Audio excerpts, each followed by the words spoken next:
Senang dapat menjumpai Anda kembali dalam acara GKI Menyapa. Saya Arlian Sularosa, pemandu percakapan kita. GKI Menyapa adalah kesempatan bagi para pimpinan GKI di semua lingkup untuk menyampaikan hal-hal yang dipandang perlu untuk diketahui oleh umat atau khalayak tentang GKI, baik tentang hal-hal yang sudah atau sedang dikerjakan atau akan dikerjakan, maupun tentang sikap GKI pada isu tertentu yang berkembang di tengah-tengah masyarakat. Nah, untuk episode kali ini GKI Menyapa akan menyapa Anda melalui Pendeta Henny Yulianti Sekum BPMSW GKI SW Jawa Tengah, Pendeta Enos dan Pak Thomas dari BPMSW Jawa Tengah, dan Pendeta Dani Purnama Sekum dari BPMS GKI. Selamat jumpa Pak Dani, Bu Henny, Pak Enos, dan Pak Thomas. Dalam episode kali ini, pimpinan GKI SW Jawa Tengah akan menyampaikan kepada kita respons gereja, dalam hal ini GKI SW Jawa Tengah, berkaitan dengan COVID-19 yang sedang mendera negeri kita pada saat ini, bahkan mendera dunia sebenarnya. Sahabat GKI dapat berinteraksi dengan kami melalui chat yang tersedia untuk mengajukan pertanyaan-pertanyaan atau komentar-komentar mengenai pokok sapaan GKI dalam episode kali ini. Baik Pak Dani, Bu Henny, Pak Thomas, dan Pak Enos, kita langsung ya. Saya mau ke Ibu Henny dulu ya. Saya mau ke Ibu Henny. Informasi saja ini Bu, sejak kapankah jemaah-jemaah di lingkungan sudah di wilayah Jawa Tengah tak lagi menyelenggarakan ibadah di gereja? Ya, salam jumpa Pak Arli dan sahabat YKB. Jemaat di lingkup SW Jateng mengubah ibadah tatap muka menjadi ibadah daring atau ibadah keluarga kurang lebih sejak akhir bulan Maret 2020. Jadi kurang lebih sudah hampir 6 bulan ya. Segera setelah ada yang itu ya, ada yang terpapar. Jadi udah berapa bulan itu Bu Henny tadi? Hampir kurang lebih 6 bulan ya. Semua jemaat-jemaat menghentikan ibadah onsite pada waktu itu? Ya, kami semua karena kami juga menyampaikan surat pastoral dari GKI dan juga arahan dari BPMSW GKI SW Jateng, maka akhir Maret kami semua mengubah ibadah tatap muka menjadi ibadah daring atau ibadah keluarga. Tidak semua jemaat di lingkup wilayah Jawa Tengah bisa melakukan ibadah daring. Jadi ada ibadah keluarga yang kami juga bagikan gitu. Bagaimana ibadah keluarga itu dilakukan, Bu? Ya, ibadah keluarga itu kami mencoba membagikan liturgi ibadah pada hari Minggu, lalu keluarga mengadakan ibadah dengan menggunakan liturgi yang sudah dibagikan. Oke, jadi disiapkan liturgi secara sinode wilayah atau masing-masing jemaat menyiapkannya, Bu, liturginya? Kami menyerahkan kepada jemaat masing-masing untuk liturginya karena mereka memahami kebutuhan dari anggota jemaatnya gitu. Oke. Saya mau kepada Dani sedikit nih. Kan sekarang ini di DKI Jakarta misalnya, Pak, dan ada kan di Jakarta kan ada juga jemaat-jemaat dari SW Jawa Tengah. Ya. Apakah ada perubahan kebijakan soal kebaktian onsite? Kan kami memantaukan sebenarnya sudah ada beberapa jemaat yang mulai onsite setelah sekian lama daring. Nah, apakah ada perubahan atau penegasan kebijakan lagi berkaitan dengan pemberlakuan kembali PSBB di lingkungan DKI Jakarta? Ya baik, Pak Arlianus, jadi memang berkaitan dengan kebijakan yang muncul ya belakangan dengan PSBB yang diperketat kembali di DKI. Kalau BPMS sendiri memang kebijakannya tetap sebenarnya seperti semula, bahwa seperti yang sudah disepakati BPMS dan BPMSW, sejak semula memang kita mengingatkan jemaat-jemaat agar sungguh-sungguh memperhatikan kebijakan pemerintah setempat, lalu berkoordinasi dengan gugus tugas percepatan penanganan COVID-19 yang ada di daerahnya ketika hendak membuka kembali gedung gereja untuk menjadi tempat ibadah yang kita selalu bilang on-site ya, tatap muka tadi kalau Pendeta Henny bilang ya. Jadi betul-betul memang kita meminta supaya jemaat-jemaat ini memperhatikan ketika memutuskan sesuatu, ya memperhatikan salah satunya protokol kesehatan kalau memang membuka. Nah, ketika ini kemudian diperketat kembali, ya tentu kebijakan yang sama tetap kita pegang. Bagaimana dengan pemerintah setempat? Bagaimana dengan gugus tugas percepatan penanganan COVID di daerah itu? Ya, tentu ketika mereka mengatakan ya semua tempat ibadah harus ditutup, ya kita ikuti lagi kebijakan itu ya. Seperti itu Pak Ardi. Jadi baik, makasih. Kembali ke Ibu Heni, kan bagaimana di tengah-tengah deraan pandemi ini, jemaah-jemaah justru kan sebenarnya membutuhkan pastoral yang lebih intens. Karena pergumulan entah ekonomi, mungkin ada juga yang merasa ketakutan atau yang kehilangan anggota keluarga. Nah, selain kebaktian Minggu Bu Heni, apa saja yang dilakukan oleh di lingkungan SW Jawa Tengah untuk memenuhi kebutuhan spiritual dan pastoral umat dalam rentang pandemi COVID-19 ini? Kami sadar betul pertama itu bahwa kita semua termasuk gereja ini kan gagap dengan situasi pandemi COVID-19 ini. Dan bahkan kita seringkali merasa tidak tahu apa yang harus kita lakukan di tengah pandemi COVID-19. Ada banyak pembatasan, tidak boleh berkumpul, harus menjaga jarak, dan lain sebagainya. Sementara di sisi yang lain seperti yang Pak Ardi sampaikan bahwa pandemi COVID-19 ini berdampak dalam seluruh aspek kehidupan kita. Ada anggota jemaat yang positif COVID, ada juga anggota jemaat yang keluarganya meninggal karena COVID, ada yang kehilangan pekerjaan atau usahanya menjadi lesu. Belum lagi persoalan ketika anak-anak harus melakukan proses belajar di rumah, dan itu bukan sesuatu yang mudah. Nah, situasi-situasi ini adalah situasi-situasi yang berat dan umat butuh untuk dikuatkan dan diteguhkan. Gitu. Nah, karena itu SW Jateng bersama dengan BPMS, dengan SW-SW yang lain memahami bahwa gereja tidak boleh tinggal diam. Gereja harus tetap melakukan perannya, tugas pastoralnya, dan perlu juga menguatkan, menumbuhkan spiritualitas umat. Nah, karena itu kami tetap terus mendorong untuk gereja melakukan pelayanan pastoral dan pemenuhan kebutuhan spiritualitas umat. Nah, ini dilakukan baik secara komunal maupun individual melalui sapaan gembala setiap pagi, lalu ibadah yang dilakukan oleh masing-masing jemaat adalah bagian dari sapaan gereja terhadap anggota jemaatnya. Dan sapaan-sapaan ini juga dilakukan secara klasis. Ada klasis yang melakukannya secara bersama-sama dengan menggunakan ibadah-ibadah yang dilayani oleh klasisnya. Lalu juga melalui sinode, melalui YKB, dan juga melalui IKMET. Jadi kami memahami di tengah situasi yang gagap dan kami tidak paham apa yang harus kami lakukan, tetapi kami menyadari bahwa panggilan gereja untuk melengkapi umatnya, meneguhkan dan menguatkan umatnya itu tetap harus dilakukan melalui media sosial, melalui daring, atau juga melalui perjumpaan-perjumpaan yang tetap harus memperhatikan protokol kesehatan. Begitu Pak.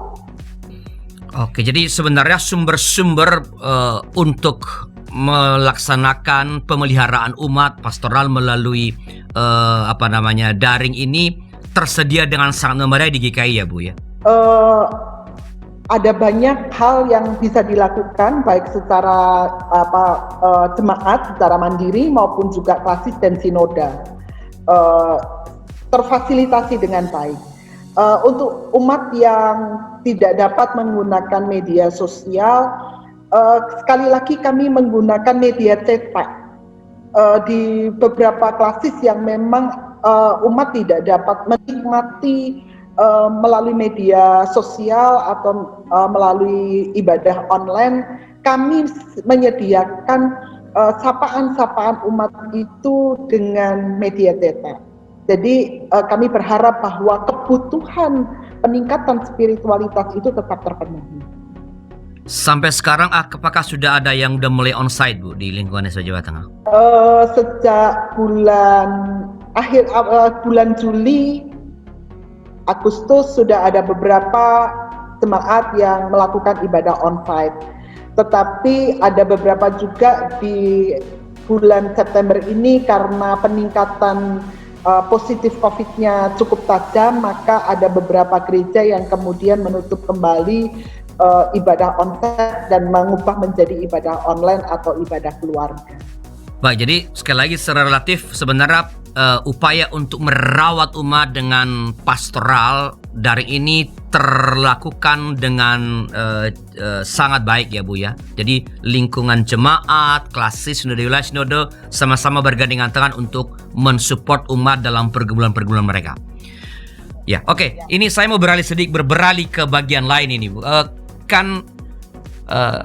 Bukan hanya kebutuhan spiritual atau pastoral yang menjadi kebutuhan umat dan masyarakat sebenarnya sebagai dampak dari COVID-19 ini. Ada kebutuhan-kebutuhan ekonomi ya seperti itu. Apa yang dilakukan oleh GKI serakus SW Jawa Tengah berkaitan dengan respon terhadap dampak ekonomi lah seperti itu terhadap masyarakat atau umat dari pandemi ini. Pak Thomas atau Bu Heni yang mungkin Pak Enos dulu yang akan menyampaikan karena Pak Enos, ya. di Departemen Kespel yang nanti bisa dilengkapi oleh Pak Thomas gitu ya. Silakan Pak Enos. Tentu dari segi ekonomi kita terus bersinergi dengan jemaat-jemaat dan klasis sesuai dengan lingkupnya. Ada berbagai hal yang bisa dilakukan. Tentu ada diakonia karitatif, jemaat-jemaat seperti bagi sembako kepada umat maupun kepada masyarakat yang memang membutuhkan. Lalu juga di dalam hal ekonomi baik jemaat maupun klasis semacam membuat katalog usaha. Jadi usaha-usaha jemaat itu dibuatkan katalog lalu dipasarkan secara online. Katalog usaha lewat WA, lewat media sosial atau web begitu. Misalnya contoh seperti Klasis Solo membuat web lakubener.com. Jadi tidak hanya lakubener.com. Lakubener.com. Jadi untuk menampung usaha jemaat di Klasis Solo, tetapi juga mengundang masyarakat umum yang mau ikutan berjualan di situ juga bisa. Dan juga ada istilahnya pembinaan dan pelatihan. Ada pelatihan-pelatihan di sana. Kepada umat dan masyarakat umum. Begitu. Keterampilan maksudnya ya, atau keterampilan. Misal supaya dagangan bisa laku begitu. Lalu misalnya ada hal yang lain lagi, pelatihan hidroponik dan lain sebagainya.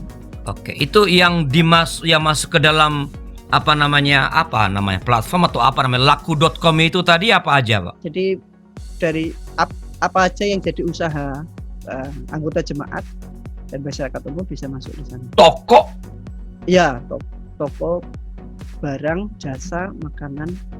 Itu jangkauannya? Jangkauannya luas. Siapa aja bisa masuk. Artinya misalnya kalau ini kan di Solo tadi kan laku benar itu kan? Iya. Kalau saya pesan di Jakarta bisa? Bisa. Dikirim? Bisa dikirim. Selat Solo misalnya, apa selat Sunda gitu? Serabi. Bisa dikirim. Serabi misalnya saya pesan serabi bisa dikirim ke Jakarta? Kalau serabi mungkin nggak bisa, Pak.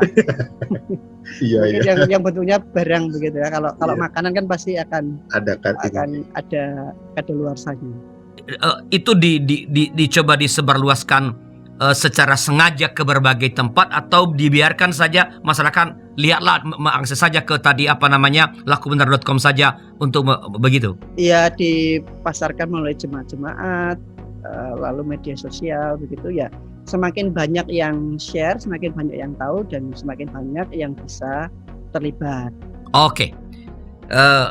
Kita masih akan lanjut mengenai yang dikerjakan atau dilakukan oleh GKI Jawa Tengah, baik lingkungan sinode wilayah, klasis maupun jemaah-jemaahnya tentang bagaimana bersolidaritas dengan masyarakat yang menghadapi berbagai pergumulan, utamanya ekonomi. Tapi kita dengarkan dulu pesan-pesan berikut ini.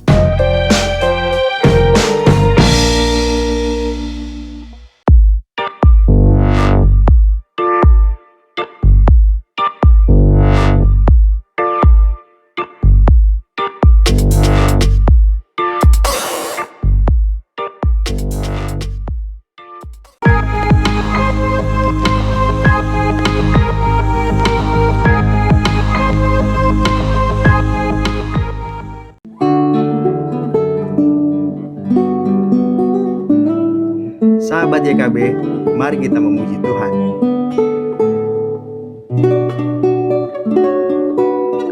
Saya Octavianus akan menemani Anda 2 kali dalam sebulan, setiap hari Kamis setelah program Pernikahan Bahagia. Dengan instrumen gitar, saya akan memainkan lagu-lagu yang pernah kita dengar dalam konsep fingerstyle gitar.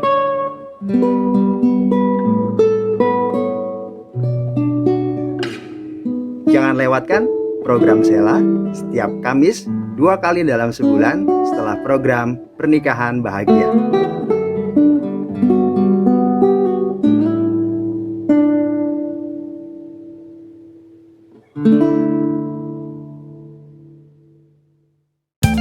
Sahabat, mari dukung pelayanan dan pekabaran Injil melalui YKB dengan membagikan link acara ini kepada sebanyak mungkin orang. Dukungan juga dapat saudara lakukan dengan mentransfer dukungan finansial ke rekening BCA ke nomor 450 305 2990 450 305 2990 atas nama Yayasan Komunikasi Bersama.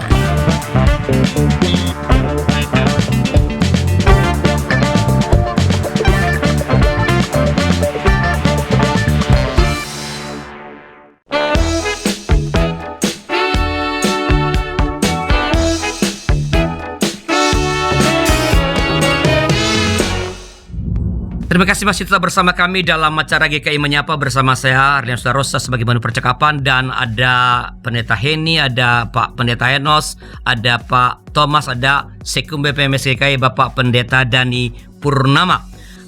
Kita lanjutkan ya percakapan kita. Kita masih tadi saya potong ketika Pak Enos sedang menjelaskan hal-hal yang dikerjakan oleh GKI Jawa Tengah berkaitan dengan bentuk solidaritas dengan masyarakat atau pemberdayaan masyarakat karena dampak ekonomi yang sedang dihadapi karena COVID. Bisa dilanjutkan Pak Enos, apa saja, apalagi yang dikerjakan oleh SDN Jawa Tengah? Ini kan tersebar cukup luas nih wilayahnya. Selain dalam bidang ekonomi juga dalam bidang kesehatan, dalam semua lingkup kita berbagi masker, face shield, kemudian sampai APD. Sekarang itu dilakukan?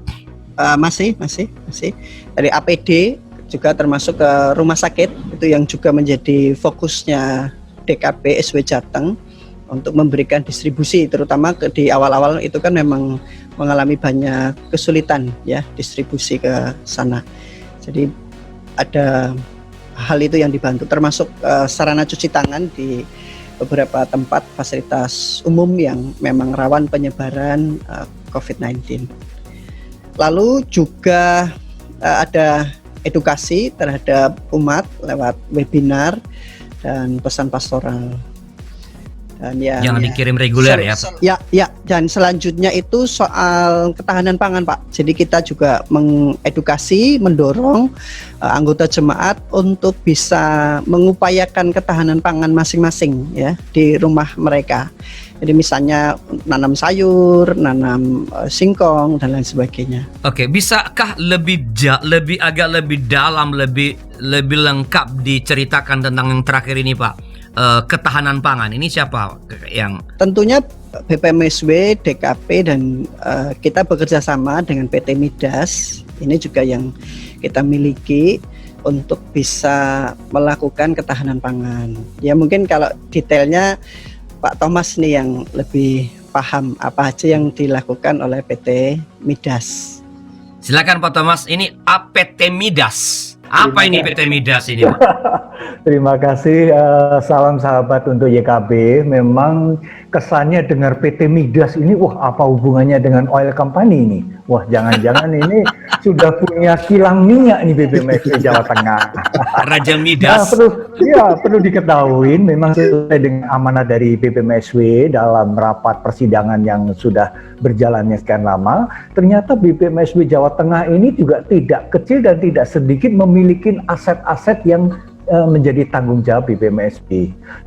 Asetnya adalah itu memang sudah keberadaannya jadi satu kantor dengan BPMSW, yaitu Wisma Sejahtera. Satu lagi memang sudah kami robah dengan konsep yang baru, itu di Gria Sejahtera atau di dekat Kopeng sana, di Ngablak, itu untuk youth center. Nah, untuk menjalankan aset-aset dalam sektor ekonomi yang lebih profesional, lebih andal, mau tidak mau kita harus mulai juga bergerak bagaimana nih supaya bisa profesional. Maka pada waktu itu diputuskan bentuk sebuah PT, tapi dalam konteks not for profit, atau keuntungan atau pengendalian aset itu di dalam mendapatkan suatu profit itu tidak untuk kepentingan dari masing-masing yang mengelola atau pribadi, tapi dikembalikan lagi untuk pelayanan. Maka dari itu dibentuk dua yayasan untuk satu PT ini.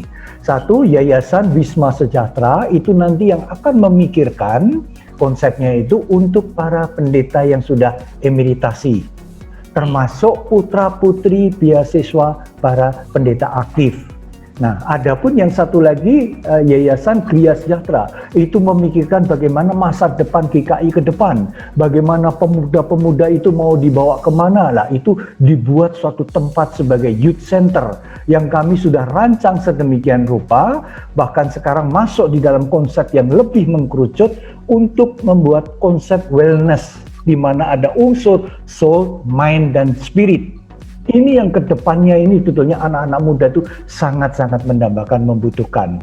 Nah, bagaimana dengan keadaan yang kemarin pandemi COVID ini terjadi? Memang kami begitu kena COVID sempat juga lockdown, sempat juga berhenti dan memang tidak untuk menerima tamu-tamu nginep di Wisma.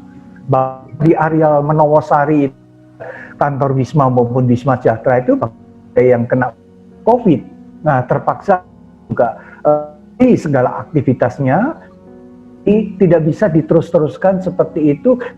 Nah, prinsip dari BPMSW sendiri, PT Midas, kami tidak menghentikan dan tidak menghentikan pekerja yang sudah bergabung lebih dari 10 tahun, ada yang 5. Semua karyawan PT Midas, dua entitas ini sekitar 50 orang ini kami kan. Itu bagaimana ini caranya dengan ini kan ini yang sebelum lanjut Pak, ini kan sebenarnya kan dua wisma ini, Wisma Sejahtera dan Gria Sejahtera ini kan justru kan waktu masuk pandemi kan salah satu yang terdampak kan sebenarnya hotel-hotel dan wisma-wisma. Betul. Jadi kan mestinya income-nya drop toh. Wah, sangat nol. Nah, lalu itu bagaimana? Dua wisma ini malah digerakkan, dipakai untuk berperan dalam penanganan ekonomi, Pak. Dampaknya itu Pak Yanus justru penerbangan seluruh kena. Yang kedua sampai sudah benar-benar dalam titik turun. Maret April itu benar-benar semua berhenti semua dan seperti tidak tahu Pak harus karena belum pernah kita alamin. Sudah begitu kita nggak bisa tinggal diam. Nah, sehingga kami mencoba berkreasi dan beralih karena fasilitas cateringnya kami juga ada di Gria itu, kita membuat catering.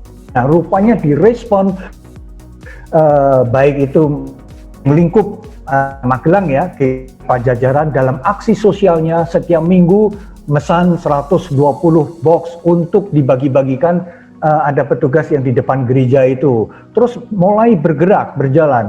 GKI baik itu yang ada di Temanggung, ada yang Parakan, ada yang di Wonosobo, ada yang di Salatiga, ada yang di tempat Bu Sekum, Bu Henini di Purworejo, semua akan pengen mendukung juga. Kita ini punya aset, punya Wisma, punyanya PT ini, ayo kita bantu. Jadi semua pada mulai ngambil catering kami, bahkan barang-barang sayur mayur dan sebagainya kita ambil. Tapi rupanya perkembangan selanjutnya jemaat-jemaat yang pada ngambil itu mulai ada ide-ide baru. Oh, ternyata buka catering ini juga bisa dalam pandemi ini. Nah, ini yang kami juga merasa beruntung juga kalau bisa memotivasi banyak sekarang jemaat-jemaat yang sudah masing-masing gereja punya cateringnya masing-masing juga. Nah, ini yang baik itu yang ada di Jogja, GKI Kejayaan dengan paket-paket pitulungnya dan sebagainya. Itu sudah berkembang seperti itu. Nah, pada saat kami juga ikut webinar nasional yang diadakan oleh Sinode juga tentang ketahanan pangan. Nah, rupanya memang dalam pandemi ini cepat atau lambat, nanti Indonesia akan betul-betul dihadapkan kepada kesulitan pangan. Karena pada saat pandemi ini banyak petani-petani karena distributor, mereka terpaksa nggak bisa lagi compete, nggak bisa lagi mengirim karena terlambat kirim, itu busuk sayur itu. Jadi banyak petani-petani di daerah-daerah ada yang timun panennya cuma untuk pakan sapi, ada yang semua terus berhenti semua. Nah, ini nanti akan menjadi kesulitan bersama. Tapi satu lagi yang kami amatin pada waktu ikut ketahanan pangan itu, rupanya tidak hanya berhenti pada ketahanan pangan, tapi kepada kedaulatan pangan. Jadi pola-pola makan yang selama ini ketergantungan kepada nasi, kepada gandum, yang notabene mie instan itu lebih digemarin, ya, Pizza Hut lebih digemarin, nanti berubah. Maka itu umbi-umbian dan bagaimana healthy food yang mulai sekarang dengan pandemi ini juga ada dampak positifnya, masing-masing itu sadar kesehatan. Bagaimana saya harus makan yang benar, yang gizi yang baik, karena untuk imun. Nah, disinilah peran dari PT Midas. Kebetulan di Gria Sejahtera itu kami sudah punya greenhouse, baik itu nanam tomat cherry maupun sayur. Kemarin juga sudah mulai kami distribusikan, cuma masih ada kesulitan di marketingnya. Ini belum tersebar luas dengan baik di masing-masing jemaat. Itu bahkan, di Gria itu punya siapa, Pak? Punya namanya greenhouse itu punya Isma. Punya PT Midas, bahkan kami untuk cherry tomato dengan cherry import itu kami sudah punya pangsa sendiri, dan ini baru mau dikembangkan juga strawberry. Nah, kemarin karena ketahanan pangan kami dikasih alamat dari BPMSW, channel-channel yang dimana kami bisa hubungin. Kami sudah menyeberang dengan SW Jawa Timur. Di situ ada yang namanya Ijol Market. Kisah Ijol Market oleh pendeta Samuel dengan pendeta Ariel ini, yang konon ordernya itu buka PO setiap Senin Selasa closing PO. Kadang-kadang Pak Adrianus hari Sabtu tuh baru dapat 25 kilo, nanti hari Minggu baru sampai 150 kilo, tahu-tahu hari Senin 3 ton. Itu terjadi. Jadi itu dari mana? Dari mana, Pak? Dari semua jemaat, bahkan melibatkan salah satu jemaat sebagai distributornya. Nah, peran dari PT Midas kemarin dengan ngablak, karena ngablak itu dikenal ketinggian 1.200 meter permukaan laut itu surganya sayur.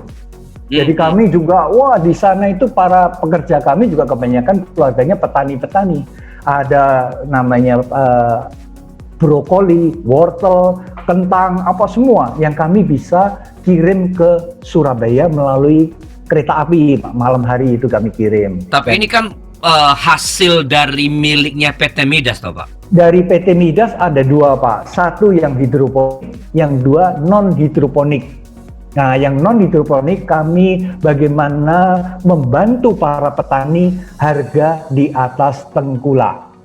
Kami ikut harga yang mereka benar-benar harga jual yang bagus, kita ikut, bahkan ikut mengembangkan. Ini masih berjalan. Jadi PT Midas di samping punya lahan sendiri, ya, juga menampung hasil pertanian masyarakat. Iya, betul. Bahkan di sekitar Kopeng itu? Di sekitar Kopeng. Itu kemarin ya kami juga tidak lepas dari kesulitan masalah. Salah satu contoh brokoli. Ternyata ketahanan brokoli itu hanya 1 hari atau 2 hari paling lama. Nah, padahal kami melalui dengan kereta api. Sampai di sana sudah mau didistribusikan ke konsumen, kuning semua. Saya buru-buru telepon ke Ijol Market, maaf betul, bagaimana kalau diganti uang aja refund? Oh nggak bisa, itu PO pesanan, harus tetap barang. Kami tetap cari lagi. Nah, ada kendala seperti itu. Tapi ini pembelajaran untuk jemaat juga luar biasa. Bagaimana bisa memilah jenis-jenis makanan, jenis-jenis sayur yang lebih mendekati kesehatan yang lebih tinggi. Yaitu hidroponik, organik. Kami juga punya tanaman-tanaman organik daripada petani-petani organik.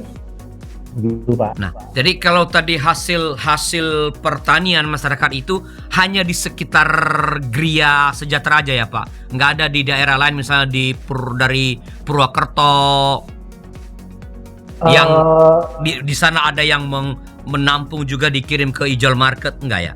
Kalau ke Ijol Market yang dari PT Midas memang kami yang seputar di daerah jangkauan kami di Ngabla. Bahkan sayur-sayur ini sudah sering juga nyebrang sampai ke Purwokerto, tempatnya Bu Heni itu banyak pesanan juga. Kemarin jeruk apa macam-macam Pak, kami bisa kirim ke sana. Itu sekali seminggu mengirim ke Ijol Market ya Pak? Iya. Itu berapa ton sekali kirim Pak?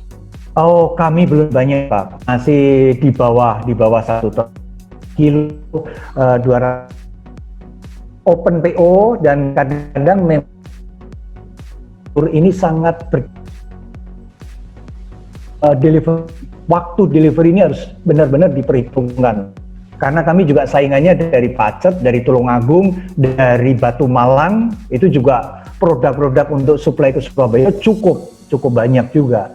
Sehingga tidak hanya harga tapi juga kualitas.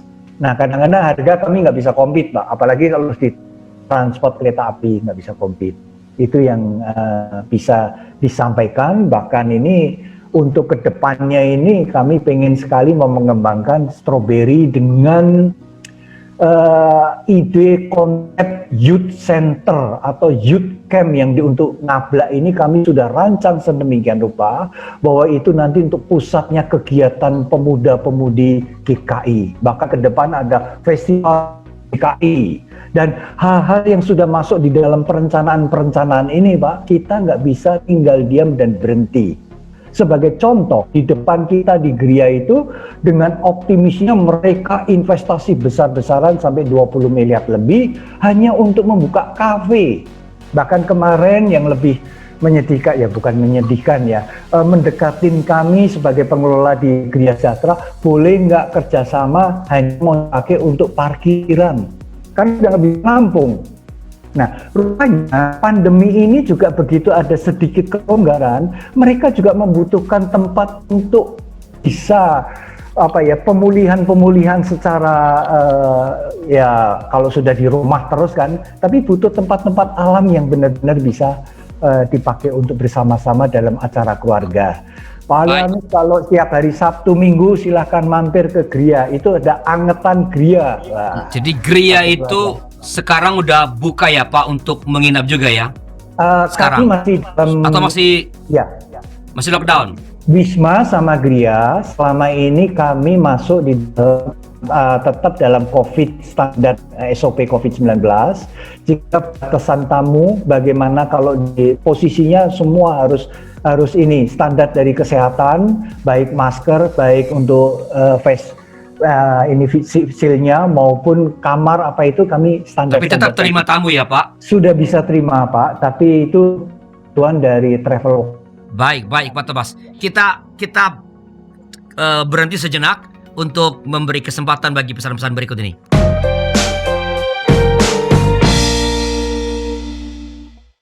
Halo sahabat YKB, kami akan menyapa Anda dalam program baru berbahasa Toraja, Umpama Tanah Pena atau Penyejuk Hati bersama saya, Rismawati Palute.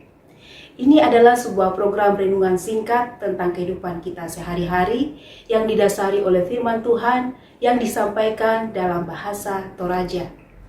Program ini akan tayang setiap hari Jumat jam 1 siang di channel YKB GKI TV.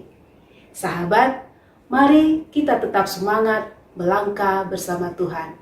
Selamat laku kita solanasang, Tuhan memberkati.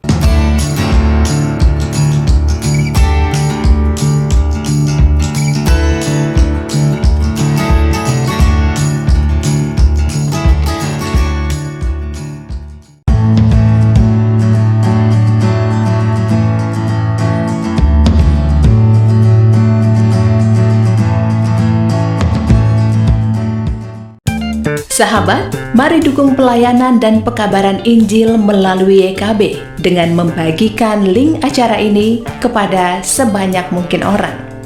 Dukungan juga dapat saudara lakukan dengan mentransfer dukungan finansial ke rekening BCA ke nomor 450-305-2990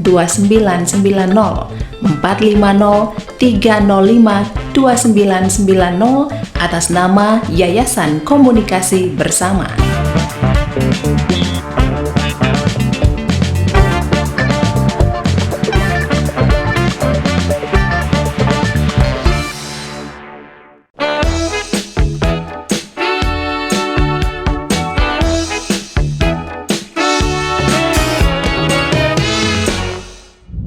Terima kasih masih bersama dengan kami di dalam acara GKI Menyapa bersama saya Arlin Sularus sebagai pemandu percakapan, dan narasumber kita pada episode kali ini ada Pendeta Dani Purnama Sekum BPMS GKI, ada Pendeta Heni Yulianti Sekum BPMSW GKI Jateng, ada Pak Pendeta Enos dan Pak Thomas yang mengetahui dengan detil apa yang dikerjakan oleh SW Jateng dalam kaitan dengan ketahanan pangan sebagai program sinodal GKI. Begitu ya Pak Dani, program sinodal ini ya.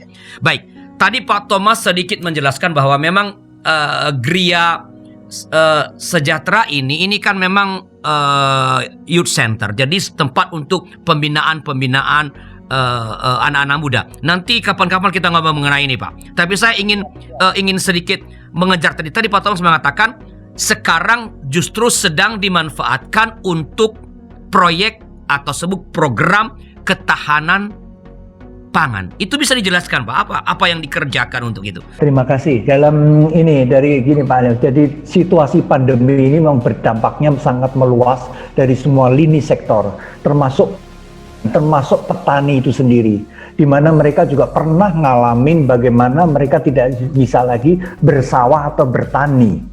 Itu terjadi sungguh-sungguh, dan begitu mereka mau melanjutkan tanaman yang tidak bisa dihentikan untuk masa panennya, habis panen mereka juga nggak bisa mendistribusikan. Nah, kesulitan-kesulitan ini juga yang dibaca oleh BPMSW Jateng melalui PT Migas. Bagaimana? Apakah ini juga kita bisa membantu dari sudut mana? Padahal kami sendiri juga mempelajari situasi yang ada di Ngablak pada waktu itu memang ketinggiannya cukup bagus, 1.200 di atas permukaan laut. Itu untuk sayur apapun dalam tubuh kembangnya memang subur. Cumanya kemarin mereka juga sudah agak ada keterbiasaan menggunakan pestisida. Nah ini yang juga kami bagaimana sudah melakukan pelatihan demi pelatihan yang sebelum ada pandemi ini untuk bagaimana kembali ke tanaman-tanaman yang sehat. Tidak murni secara organik, tapi kami juga mulai pembelajaran tentang hidroponik. Nah, program ini dalam berjalan secara terus-menerus, kenalah pandemi kemarin. Nah, saat ini sikap kami terus mulai berubah juga. Bagaimana kita bisa nolong langsung aja petani. Nah, dengan cara kami pendekatan pada petani, apa yang mereka punya untuk kami tawarkan dengan koneksitas kami kepada marketingnya di PT Midas, memasarkan di seputar Jawa Tengah. Kami juga memasarkan di Jawa Timur melalui Ijol Market. Kami juga dibantu memasarkan di Jakarta itu melalui salah satu rekanan komisaris dari PT Midas, itu Pak Andoko, yang rutin bawa mobil dari Jakarta, ngambil bawa ke Jakarta, dan juga online jualan sayur cukup bagus karena cuma semalam. Nah, untuk itu kami harus ada pembeda apa, tidak hanya sekedar justru mereka lagi kesulitan menjual, kami malah menekan harganya untuk sampai asal yang penting bisa ikut membantu mengambil. Tidak, kami malah justru ada nilai lebih. Jadi kami dengan harga yang biasa mereka jual kepada para tengkulak atau para pedagang-pedagang grosir besar, kami lebih dari situ karena juga volume kami belum begitu besar. Nah, dari situ rupanya harga itu juga masih bisa dijual oleh Ijol Market dengan harga yang juga dianggap kami masih cukup bisa bersaing untuk jenis-jenis sayur tertentu. Begitu Pak. Jadi Pak. Untuk harga, pertama tadi kan harganya, harga beli dari Gria atau PT Midas ini adalah lebih tinggi dari harga yang biasa petani jual. Betul, harus itu Pak. Jadi kita harus ya sebeda sedikit berapapun harus beda Pak. Ya. Nah, ini Pak, apa namanya, tadi kan bilang ini non-profit. Apa selisih harga beli dengan harga jual itu dikemanakan? Atau sama saja harga beli itu sama dengan harga jual? Transportasi apakah dikenakan pada harga jual atau itu misalnya itu sumbangan dari BPMSW, let's say seperti itu? Tidak Pak. Jadi tetap kalau untuk transportasi itu kami perhitungkan memang dimasukkan di dalam harga jual per kilonya, sudah ditambah transportasi. Memang kalau sudah bisa sampai sekitar 1,5 ton untuk Surabaya Pak, kami bisa charter mobil sendiri itu jauh lebih murah lagi. Tapi karena ini masih di bawah 1 ton, masih di bawah 500 kilo, kami menggunakan Kaalok, yaitu dengan kereta api, per kilonya jatuhnya Rp4.000. Apapun jenisnya barang itu dan sayuran. Seperti itu, nah itu kami Rp4.000. Berarti harga jualnya paling tidak udah berbeda 4.000 dengan harga beli ya Pak? Beda 4.000, tapi kalau di-compare dengan Surabaya punya pasar, ada barang-barang tertentu yang tidak bisa disuplai oleh Tulungagung, oleh Batu Malang, oleh Madiun dan sebagainya yang di Jawa Timur itu, kami masih bisa bersaing di situ. Kalau di Jawa Tengah, didistribusi kemana saja Pak? Jawa Tengah kami yang sudah jalan kemarin memang semua dari keluarga GKI semua. GKI baik itu Wonosobo, melalui ada penatua-penatua yang jemaah jadi didistribusi kepada anggota jemaat. Ada satu distributornya Pak. Jadi dari penatua sama salah satu yang mendistribusikan nanti. Pasarnya adalah umat. Pasarnya adalah umat Pak. Pasarnya adalah umat. Ya. Tadi kan Pak Thomas mengatakan membantu membeli hasil pertanian petani, dan juga tadi kan Pak Enos menceritakan tentang apa tadi itu lakubenar.com yang terbuka pada siapa saja. Artinya petani-petani atau para yang menawarkan jasa atau barang di Laku Benar itu bukan hanya orang Kristen. Bukan. Ya. Bukan hanya anggota GKI udah pasti. Pasti, tapi yang lain ya. Okay. Bahkan kami begini Pak, mengantar ke Salatiga, dari Salatiga kami ngambil Pak Pao Luber itu. Untuk ternyata peminatnya banyak Pak. Yang ada di Magelang, jadi transport itu kami terbantu juga dengan ini yang juga harusnya Jakarta kemarin Pak Ndoko memikirkan. Barang-barang apa yang dari Jakarta bisa dibawa ke Jawa Tengah, ya Jawa Tengah bawa ke Jawa Barat. Saya mau ke Bu Heni nih, Bu Heni. Bu Heni, kan umat juga mengalami keterpurukan ekonomi. Kena lah, dampaknya juga terasa. Ini kenapa repot-repot sih Bu ngurusin yang bukan umat? Apa emang umat udah beres semua diurusin? Apa enggak? Lalu nanti kita mengurusin ini, lalu umat kita malah tertinggal begitu? Apa enggak begitu cara berpikirnya? Ya, kalau ditanya pasti semua mengalami dampak karena pandemi COVID-19 ini ya. Tapi sekali lagi kami menyadari bahwa panggilan kami itu kan menghadirkan damai sejahtera Allah di dalam dunia ini. Menghadirkan Allah yang berbela rasa di tengah situasi-situasi yang sulit ini gitu.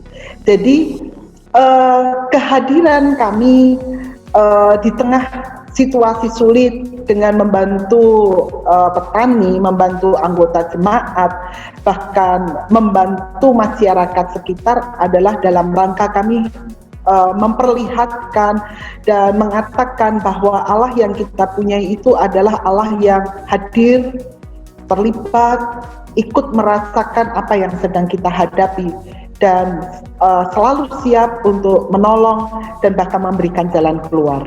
Nah, jadi penghayatan itu adalah bagian dari upaya kami untuk terus berkarya, menyatakan bela rasa kami kepada orang-orang di sekitar kami. Begitu Pak.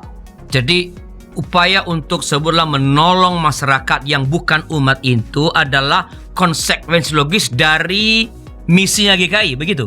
Konsep misinya GKI? Ya betul Pak. Jadi misi GKI adalah bagian dari, di dalamnya adalah kita ikut ambil bagian di dalam misi Allah untuk menyatakan keselamatannya kepada dunia ini.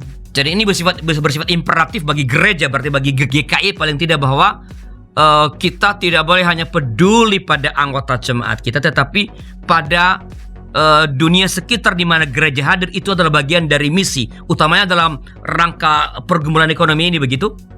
Ya, betul Pak. Betul. Pak Dani mau komen tentang ini? Ya, ini Pak Adrianus tentu masih sangat hafal itu misi GKI ya, karena ini yang ikut merumuskan pasti Sekum yang periode sebelumnya itu. Ya. Misi GKI kan jelas ya, bahwa kita memang rindu menjadi mitra Allah dalam mewujudkan keselamatan. Nah, keselamatan ini kan bukan hanya untuk kita, bukan hanya untuk warga kita gitu, bukan hanya untuk orang GKI, bukan hanya untuk orang Kristen, tetapi juga untuk dunia. Nah, dalam kerangka itulah kemudian gereja di tengah pandemi ini justru panggilannya makin nyata, ya, menjadi mitra Allahnya itu ya tadi ya.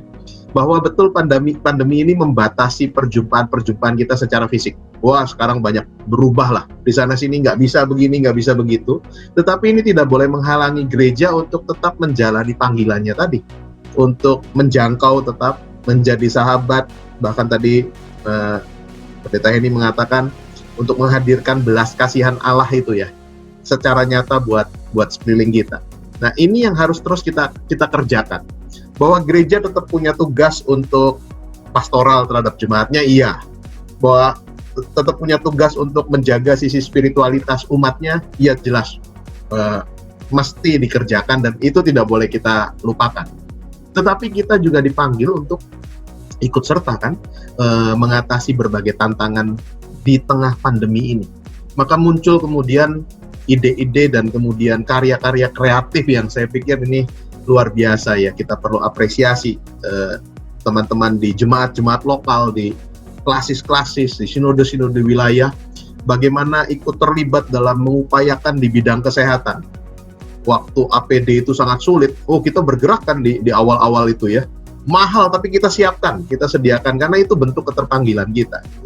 Bahkan Pendeta Enos salah satunya yang membuat misalnya tempat cuci tangan ya, cuci tangan yang ditaruh di pasar itu ya, itu jadi mimbar dan altar dan pasar itu jadi tersambung tuh ya. Apa yang kita kerjakan di gereja dengan pemberitaan firman itu kemudian berlanjut dalam karya nyata di pasar, betul-betul pasar ya, tempat cuci tangan yang kreatif juga itu, tanpa menyentuh rasanya, injak sana injak sini, keluar air, keluar sabun ya, itu luar biasa kreatifnya dan itu sangat bermanfaat. Nggak injak sana sini sih, injak bagian tertentu Pak. Iya, kalau injak sana sini bahaya juga ya. Ya, itu di kesehatan. Lalu kemudian tadi kita mendengar di ketahanan ekonomi dengan ruang tolong menolong tadi ya, seperti Laku Benar gitu ya, lakubenar.com. Lalu di Jawa Timur ada Ijol Market, tadi Pak Thomas juga sudah menyinggung, dan episode lalu rasanya kita bicara tentang Ijol Market itu ya, betul ya. Lalu di Jawa Barat misalnya ada terminal pangan yang mirip-mirip nih, atau gerai GKI mirip-mirip seperti yang Laku Benar gitu. Itu kan upaya-upaya kita untuk ayo di tengah situasi yang tidak gampang ini, kita nggak jalan sendiri-sendiri, tapi kita saling berbagi, saling tolong menolong. Bahkan itu bukan hanya untuk umat GKI, ini menjadi berkat buat masyarakat malah ya. Siapapun kan boleh ikut bergabung di sana, menikmati apa yang kita kerjakan bersama. Karenanya memang BPMS sangat mendorong dan mengapresiasi upaya-upaya kreatif yang dilakukan di jemaat-jemaat, klasis-klasis, sinode-sinode wilayah untuk ikut mengatasi berbagai dampak yang muncul di tengah pandemi yang kita tahu rasanya masih cukup panjang nih harus kita jalani. Nah, semua itu kita kerjakan tadi dalam kerangka misi GKI tadi ya, mau menjadi mitra Allah dalam mewujudkan keselamatan. Dan itu jadi kita artinya upayakan. Karya-karya di bidang ekonomi, kesehatan seperti ketahanan pangan ini adalah bagian dari pewujudan karya keselamatan itu. Betul, persis Pak Adrianus ya. Dan itu kita kerjakan dengan gembira dalam rangka kita memang mau ikut serta merawat kehidupan. Itu selalu kata kunci kita ya Pak Adrianus ya. Yes. Dalam berbagai pertemuan. Merawat kehidupan. Merawat kehidupan. Ya, sangat menarik dan patut kita bersyukur pada Tuhan kalau saya mendengarkan tadi penjelasan dari Pak Thomas, Pak Enos, Pak Bu Henny dan Pak Dani, bahwa ada cukup banyak yang dikerjakan oleh GKI.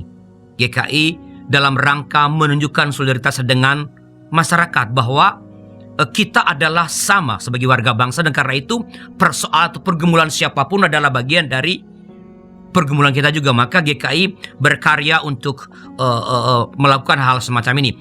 Percakapan ini sangat menarik, Pak Dhani, Bu Heni, Pak Enos, dan Pak Thomas. Sayang memang durasinya terbatas, durasinya terbatas. Tapi sebelum kita bisa sambung nanti pada episode yang lain tentang topik-topik lain seperti tadi mengenai Griak Sejahtera atau Wisma Sejahtera, kita bisa berbincang tentang itu nanti.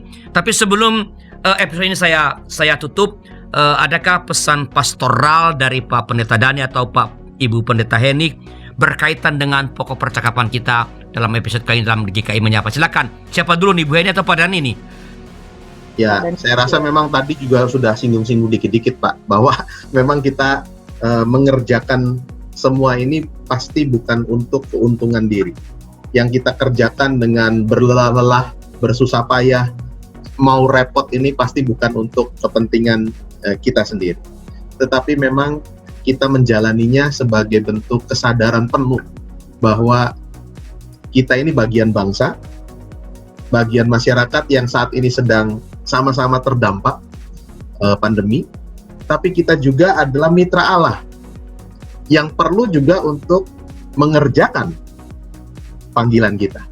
Nah, karenanya kemudian sebagai bagian bangsa sekaligus juga mitra Allah yang dipercaya untuk berkarya di tengah bangsa ini, kita melakukan bagian kita. Bahwa ada keterbatasan di sana sini. Tadi Pendeta Heni di awal bilang kita gagap. Iya, semua kita gagap.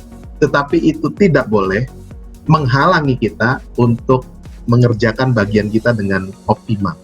Sehingga kehadiran kita itu menjadi kehadiran yang mendatangkan kebaikan dan berkat buat sekeliling kita dengan apapun yang bisa kita kerjakan, termasuk untuk hal-hal yang mungkin tampak sederhana, tapi yang tampak sederhana itu kalau dikerjakan dengan belas kasih dan cinta kasih yang besar, maka dampaknya juga pasti akan besar. Begitu Pak Tianus. Ada tambahan Bu Heni? Ya, di Jawa Tengah itu pesan pastoral dari GKI itu sangat terkenal sekali. Jadi selalu komentar yang diberikan adalah pesan pastoral itu adalah merawat kehidupan. Nah, pesan ini mestinya menjadi perlu kita hidupi dengan sungguh-sungguh, bahwa kita dipanggil untuk merawat kehidupan yang Tuhan berikan itu secara utuh. Bukan hanya bicara soal menjaga kesehatan dengan menggunakan protokol kesehatan secara ketat, kesadaran bahwa saya tidak mau menjadi korban penyakit COVID-19, karena itu saya juga tidak mau karena keegoisan saya, anggota keluarga atau orang di sekitar saya kena positif COVID.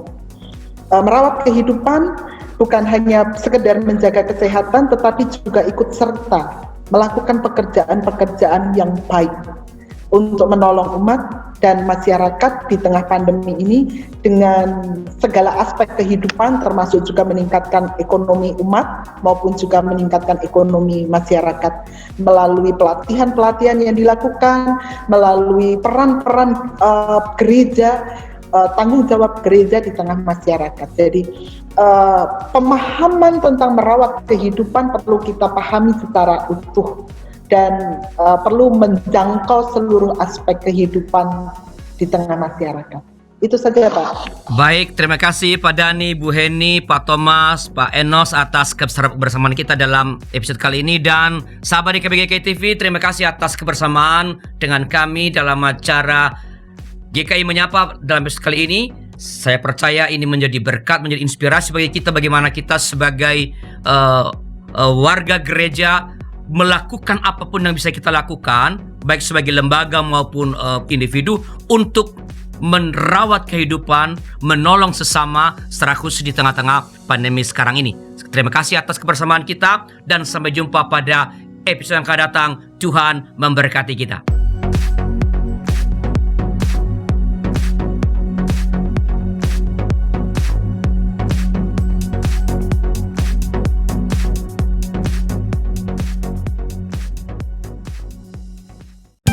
Sahabat, mari dukung pelayanan dan pekabaran Injil melalui YKB dengan membagikan link acara ini kepada sebanyak mungkin orang. Dukungan juga dapat saudara lakukan dengan mentransfer dukungan finansial ke rekening BCA ke nomor 450-305-2990 atas nama Yayasan Komunikasi Bersama.